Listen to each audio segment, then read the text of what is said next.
나오미가 자기 며느리에게 이르되 그가 여호와로부터 복받기를 원하노라. 그가 살아있는 자와 죽은 자에게 은혜 베풀기를 그치지 아니하도다 하고, 나오미가 또 그에게 이르되 그 사람은 우리가 가까우니 우리 기업을 물을 자 중에 하나이니라 하니라. 아멘. 룻기를 이해하는데 꼭 기억해야 할 핵심 주제가 하나 있습니다. 바로 기업 물을 자라는 주제입니다.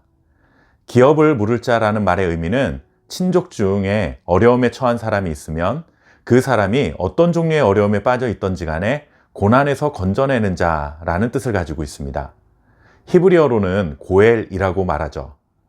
기업 물음, 즉 고엘 제도는 모세의 율법에서 규정할 만큼 이스라엘 백성들 사이에서는 매우 중요한 규례였는데, 과연 이것을 명하신 하나님은 어떤 의도를 갖고 계셨던 것이며 이것이 룻기에서 왜 중요한 주제인지를 살펴보겠습니다.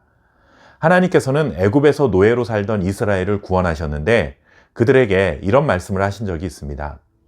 이스라엘이 종의 신분에서 구원을 받았으니 이제는 더 이상 누군가의 종이 되어서는 안 되고 구원자이신 여호와 하나님께만 종이 되어야 한다라는 말씀입니다. 즉 이스라엘 공동체 안에서는 누가 누구를 지배하는 식의 상하 수직 관계가 생겨나서는 안 된다는 것이죠.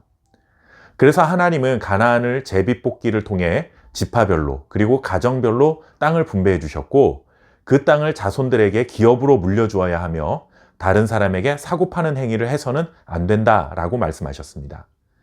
그런데 시간이 지나다 보니 경제적으로 어려워지는 사람들은 조상으로부터 물려받은 이 땅을 팔게 되고 누군가는 그 땅을 사는 일들이 생겨나게 되었습니다. 그러다 보니 땅을 산 사람은 더 많은 땅을 갖게 되고 땅을 판 사람은 농사를 지을 땅이 없으니 누군가의 밭에서 소작농으로 살아야 했습니다. 땅을 판 사람은 결국 누군가를 주인으로 섬기는 종이 되어버리고 만 것이죠. 하나님께서는 이렇게 종이 되는 사람들이 영원히 종이 되지 않도록 50년이 지나면 아무런 조건 없이 모든 땅을 원래 주인에게 돌려주고 노예로 살던 자들에게 자유를 허락하도록 희년 제도를 제정하셨습니다. 아무리 어렵게 살아도 이스라엘 공동체 안에서는 적어도 50년에 한 번씩은 모든 것이 초기화될 수 있도록 배려하신 것입니다.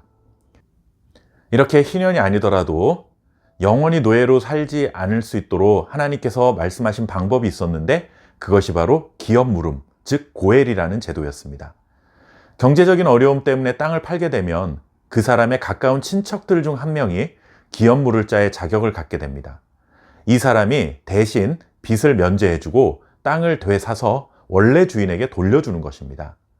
희년이 오기 전에라도 노예의 신분을 벗어나도록 가까운 친족들이 서로 돌아볼 수 있는 제도적인 장치를 하나님께서 마련하신 것이죠.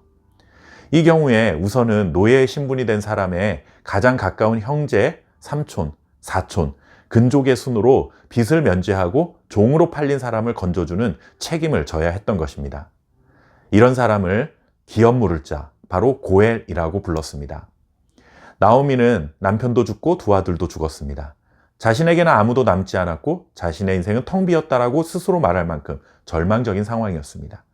그런데 룻을 통해 보아스라는 이름을 들었을 때 아 맞다, 우리의 기업을 물을 자 고엘이 있었구나 라는 것을 깨닫게 된 것이죠. 결국 기업 물을 자인 보아스와 룻의 만남을 통해 텅 빈 나오미의 인생은 다시금 채워지게 될 것이라는 기적 같은 소망이 생겨나는 순간입니다. 오늘 이 말씀을 통해 우리가 기억해야 할 것이 있습니다. 우리는 현재 고엘이라는 제도를 문자적으로 지키지는 않습니다. 하지만 고엘 제도를 통해 하나님이 기대하셨던 하나님의 백성들의 모습이 무엇이었는지를 적용해 볼 수 있습니다. 하나님의 백성인 성도들과 성도들이 모여있는 교회 공동체는 사회적인 약자들과 소외당한 자들에게 무관심해서는 안 되며 더불어 살아가는 복지사회에 대한 책임을 져야 한다는 것이죠. 예수님을 믿고 복을 받아서 나만 잘 되고 우리 자녀만 잘 되고 우리 집만 잘 되고 우리 교회만 잘 되는 것으로 감사하는 것이 전부가 아닙니다.